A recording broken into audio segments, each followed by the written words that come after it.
रुड़की की सरकार है वो निश्चित रूप से ज़ीरो टॉलरेंस की सरकार है, भ्रष्टाचार को बिल्कुल बढ़ावा नहीं देती। और ऐसे कृत्य करने वाले जो लोग हैं उनको बढ़ावा देने का जो कुछ काम ये लोग कुछ दो एक पार्षद करते हैं, जो आज जिनके द्वारा उधर मचाया गया, ये लोग उस पर पर्दा डालने का काम करते हैं। आपने के नाम पर लोगों के साथ 1-1 लाख रुपए रिश्वत लेकर भ्रष्टाचार किया रुड़की के अंदर। मैं एक सरकारी अधिकारी हूं। मेरा काम ये है कि माननीय बोर्ड जो भी आदेश करे, जो भी प्रस्ताव पास करे, उनका एग्जीक्यूशन मेरा काम है। बोर्ड की कार्यप्रणाली पर टिप्पणी करने का अधिकार मुझे नहीं है, इसलिए मेरा कुछ न कहना ही ठीक है।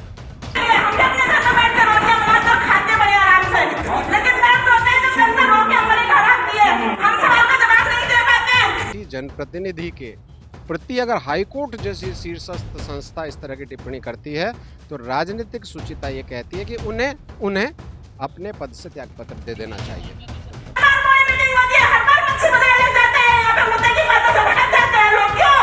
इन्हें वार्निंग दी है कि मेरे काम अगर तत्काल में नहीं हुए तो ये नगर निगम जो चल रहा है इसमें मैं ताले लगा के छोड़ूंगा और अपनी वार्ड की जनता के साथ इनका घेराव करूंगा। 37 गाड़ी रोड पे 300 रुपए रोज, वो जो बच्चा बड़ा थैला लेके बैठा है गाड़ी के पूरा गेट तरह में जो गत्ते का उससे 300 रुपए रोज ले रहे हैं।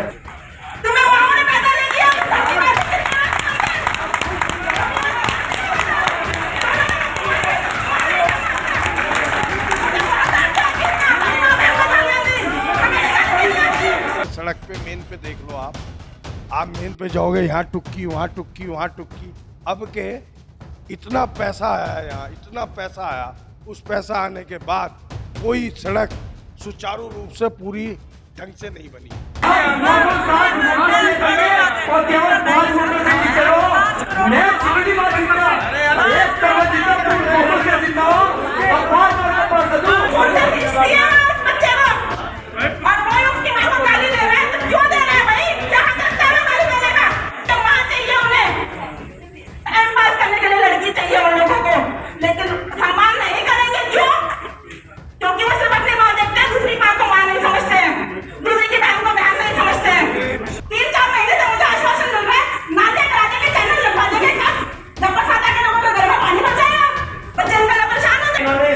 हमें बरकरार करके बजट पास करा दिया था, कहाँ है वो पैसा मैं पूछना चाहता हूँ।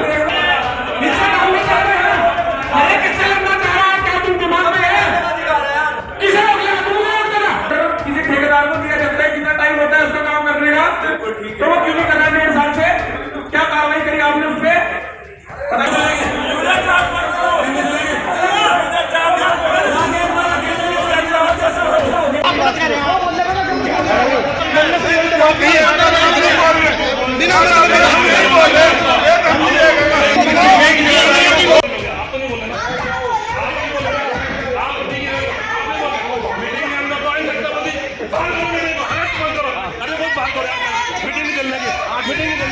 आप देख रहे हैं दैनिक रुड़की। आपको बताया कि आज काफी दिनों के बाद रुड़की नगर निगम की बोर्ड की बैठक आयोजित की गई।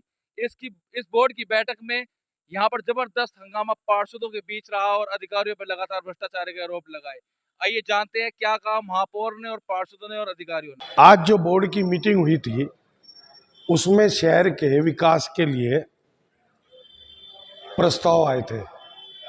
हमने आज से कुछ दिन पहले एसएन ने संजय को एक बात कही कि माननीय प्रधानमंत्री योजना में कोई कूड़ेदान या कोई कबाड़ जो है सड़क पर नहीं मिलेगा, ना कूड़ेदान बनेगा। और मेरा वार्ड सिविल लाइन है, कुछ कर्मचारी भी मेरे हटा दिए थे, उसकी वजह से सफाई व्यवस्था में बहुत खामी थी। तो उन्होंने मेरे को ये कहा कि मेरा ट्रांसफ़र करा दो यहाँ से, मैं अब ये सुचारू काम कर नहीं सकता। किन्ने बोले आप? संजय कुमार एसएन ने, क्योंकि वो भ्रष्टाचार में लिप्त है। आप देखते होंगे 37 गाड़ियाँ रुड़की के अंदर चल रही हैं, उसके अंदर एक बच्चा जो नाबालिग है उसे बोरा लेके बिठा देते हैं और वो गिल्ला कूड़ा छोड़ देता है, जो सूखा कूड़ा होता है वो उसमें डालता है अपने बोरे में, वो बच्चा नाबालिग। और हमारी 37 गाड़ियों में एक गाड़ी से एक बच्चे से 300 रुपये ये लोग कलेक्शन कर रहे हैं। और एमएनए की बात ये है, एमएनए साहब हमारे जो है रुड़की के, जो हमारे नगर निगम के हैं, इनका जो बेनिफिट इनको है जिस काम में, वो काम करते हैं। आप देखिए कितना दुर्भाग्य है रुड़की शहर का, टुकियों में सड़क बन रही है इस बार नगर निगम की सड़कें टुकियों में बनी, और सारी सड़कों की मेन की खस्ता हालत है। वार्डों में सड़क पे मेन पे देख लो, आप मेन पे जाओगे, यहाँ टुक्की वहाँ टुक्की वहाँ टुक्की। अब के इतना पैसा आया यहाँ, इतना पैसा आया, उस पैसा आने के बाद कोई सड़क सुचारू रूप से समय के बाद ये बोर्ड की बैठक का आयोजन हुआ, जो कि 2 महीने पे होना चाहिए। उसके बावजूद महापौर का पता नहीं क्या रवैया है, क्यों बोर्ड बैठक से बचते हैं। और ये बोर्ड बैठक भी मैं जनता के जानकारी के लिए बता दूं कि इन्हें मजबूरन आयोजित करनी पड़ी, नहीं अन्यथा कोई बोर्ड बैठक नहीं कराने वाले थे। मजबूरी ये हो गई थी कि नालों की सफाई होनी है। लगभग 80 लाख रुपए माह का वो खर्च है।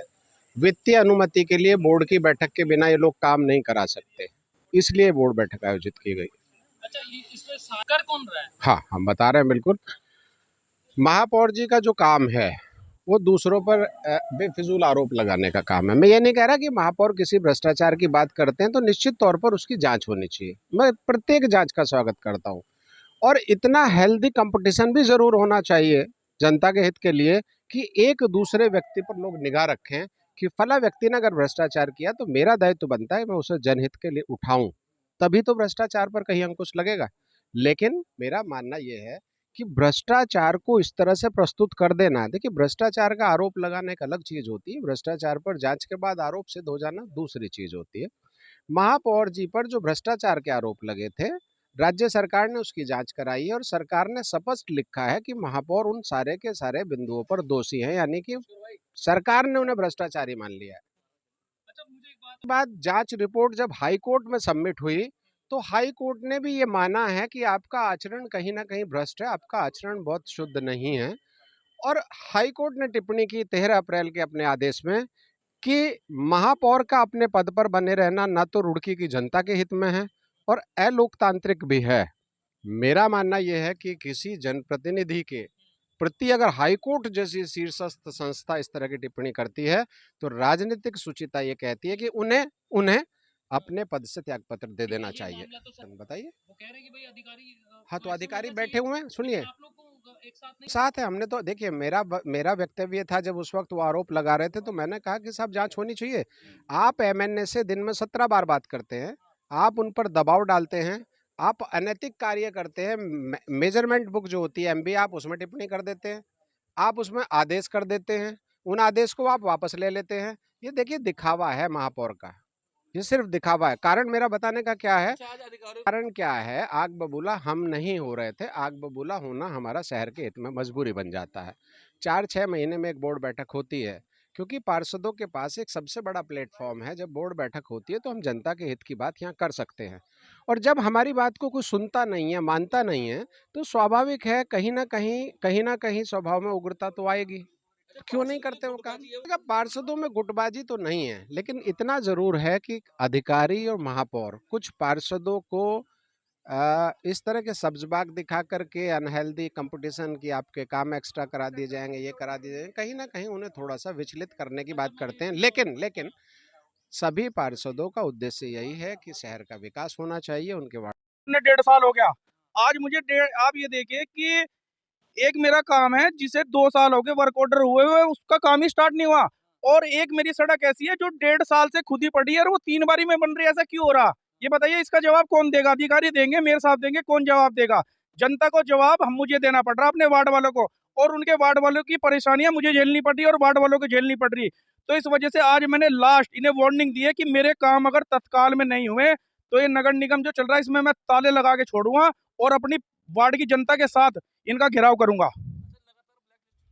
और ये भ्रष्टाचार की भी एक हद होती है, उसकी भी हमने कई चीज़ें उनको बताई आज। जैसे लाइट एक होती है, लाइट इन्होंने 3386 रुपये की कोट की हुई है प्लस जीएसटी, जो कि 3900 रुपये की पड़ती है।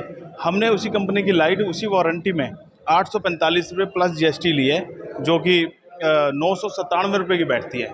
मतलब 1 रुपये का माल 25 पैसे का माल का 1 रुपया उन्होंने ले रखा है। ये भी कहीं ना कहीं सोचनीय विषय है। इसमें कौन कौन शामिल है वह देखने का विषय है। तो यहाँ स्ट्रीट लाइट का जो बहुत बड़ा एक घोटाला है, जो 3,900 रुपये की लाइट खरीद दी गई, उसी सेम लाइट 850 रुपये की, 845 रुपये की विद GST के हमने उसके ऑन पेपर इन्हें डॉक्यूमेंट्स उपलब्ध कराए हैं। जीरो टॉलरेंस की सरकार ना वो अभी तो आई है ना संज्ञान में, इसकी जांच होगी, SIT से जांच कराई जाएगी इसकी। बात बताइए सर, जो 800 का एग्रेशन नहीं था, ये जनता का एग्रेशन था जो पार्षदों के द्वारा अधिकारियों पे और महापौर पे निकला है। और इस एग्रेशन का कारण यह है क्योंकि क्षेत्र में काम नहीं हो पा रहे हैं। अभी हमने पीछे ही लगभग 100 करोड़ का बजट पास किया था। हम कुछ दिन पहले नगर आयुक्त जी के पास गए थे, तो उनको हमने टेंडर निकालने की गुजारिश करी थी। तो उन्होंने बोला कि हमारे पास बजट ही नहीं है। हमने उनसे बोला कि वो बजट जो अभी पास किया था वो कहाँ गया, अभी तो पूरा साल बचा हुआ है, इतनी जल्दी कैसे बजट खत्म हो गया। कहना संजीव तोमर भैया का कि जब भी मेयर साहब के MNA साहब के पास जाते हैं वो एक मिट्टी गोली दे देते हैं और ऐसा खुश करके भेजते हैं कि पार्षद को लगता है कि हाँ मेरा काम आजकल में हो जाएगा, लेकिन वो काम 15-20 दिन में भी नहीं होता। अगली बार दोबारा जब पार्षद आते तो उसको ऐसे कुछ ना कुछ बोल के और उसको भेज दिया जाता है। देखिए, बोर्ड बैठक में आज की मुख्य रूप से नाला गैंग जो पिछली बार नहीं पास हो पाया था, इस बार पास हुआ है और वो शहर की आवश्यकता को देखते हुए बहुत ज़रूरी था। और हम उम्मीद कर रहे हैं बरसात के पहले हम सारे नाले, जितने हमारे बड़े छोटे नाले हैं, सबकी सफाई कर पाएंगे। उसके अलावा माननीय पार्षदगणों द्वारा अपने अपने प्रस्ताव रखे गए हैं, उनको पास किया गया है। कुछ कार्यालय के प्रस्ताव हैं, कांवड़ मेले को देखते हुए माननीय बोर्ड द्वारा उसको पास किया गया। देखिए, मैं एक सरकारी अधिकारी हूँ। मेरा काम ये है कि माननीय बोर्ड जो भी आदेश करे, जो भी प्रस्ताव पास करे, उनका एग्जीक्यूशन मेरा काम है। बोर्ड की कार्यप्रणाली पर टिप्पणी करने का अधिकार मुझे नहीं है, इसलिए मेरा कुछ ना कहना ही ठीक है। सर इसमें हो जाएगा। उसका प्रॉपर टेंडर किया गया है, टेंडर के सारे रूल्स फॉलो किए गए हैं और रूल्स फॉलो करने के बाद जो रेट्स आए हैं हम उसी आधार पे काम कर रहे हैं। पूर्व में भी जो टेंडर हुए थे 3200 का 3185 रुपये का हुआ था, उसके मतलब अप्रॉक्सीमेटली 4 साल बाद भी वही रेट है और साथ में 500 रुपये लगभग सेंसर के हैं। तो ये 845 रुपये का जो कोटेशन लेके खड़े हुए थे, क्या वो कोटेशन लेके टेंडर डालने आ रहे हैं? अगर वो टेंडर डालने आए तो हम उसको प्रोसेस में शामिल करने को तैयार हैं। वो शामिल 835 रुपये का रेट, 835 या 845 या मैं कह रहा हूँ उससे कम का भी रेट लेकर आए तब तो हम विचार करेंगे। लेकिन उसमें आपकी तरफ से भी हमने इसलिए कहा पेमेंट नहीं हुआ, वित्तीय अनियमितता की बात कर रहे थे। पहली बात तो कोई वित्तीय अनियमितता नहीं है। दूसरी बात, वित्तीय अनियमितता जब तक पेमेंट नहीं हुई है तब तक उसकी लगातार जांच की जाती है, उसको परखा जाता है, उसका परीक्षण किया जाता है। ऑलरेडी नगर निगम की एक जांच चल रही है, उसमें कहीं कोई लाइट के संबंध में भी कोई वित्तीय अनियमितता की बात नहीं है। विकास के लिए शहर में, क्योंकि बरसात का मौसम आने वाला है जुलाई में, और इस निमित्त शहर के अंदर प्रत्येक नाले की सफाई हो, नाला गैंग रखे जाएं, नालों की सफाई के लिए मशीनरी हो। इस निमित्त आज बोर्ड की बैठक रखी गई जिसमें विकास के बहुत सारे प्रस्तावों पर मुहर लगाई गई और शहर के विकास को सुचारू करने के लिए हमारी प्राथमिकता है कि चाहे वो स्वास्थ्य विभाग हो हमारा, चाहे वो सफाई विभाग हो, प्रायोरिटी पे काम हो और शहर की मुख्य सड़कों का जल्द से जल्द बनाना हो। ये एक नियमित क्रम है बोर्ड बैठक को रखने का, हर 2-3 महीने बाद बोर्ड की बैठक। मीटिंग में कितना पेमेंट किया गया है और क्या? देखिए, मैंने विषय रखा है टैक्स विभाग के जो विज्ञापन छपते हैं वो बड़ी संख्या में छपते हैं और बड़े विज्ञापन होते हैं। तो किसी एक ऐसे अखबार को दिए जा रहे थे जिनके द्वारा उसके अंदर जो बाजारी रेट हैं उनसे कुछ डिफ़र था, वो सारा सॉल्ट आउट होगा। मुझे लगता है निश्चित रूप से उस पर कार्रवाई होगी। इसके अलावा और अनेकों ऐसे विषय हैं जो कि संज्ञान में आने चाहिए थे। अभी नगर निगम के 2020, 21 और 21-22 की ऑडिट रिपोर्ट आई है।